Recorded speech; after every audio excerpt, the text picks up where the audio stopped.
hey, hey!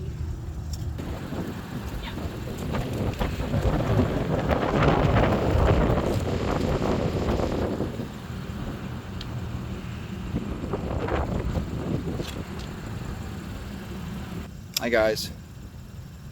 Our favorite little restaurant. It's a favorite gas station because we're in Sherman, Maine, and it's our go-to stop all the time. And well, it's the last bit of gas you can get before you go into the woods.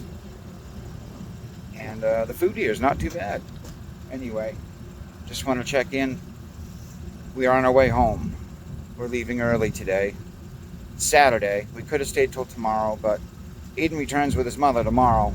So we figured if we went home today, we could get home, relax, kind of have tonight and tomorrow to kind of reflect on the weekend. And rather than just scramble 3 hours home tomorrow and then scramble to get him off to meet his mom, we didn't think that was really a good plan. So we went with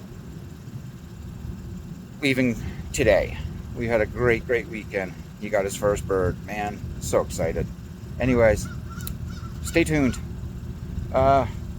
Cruisers for Maine are on the highway. We're going there right now. See you later.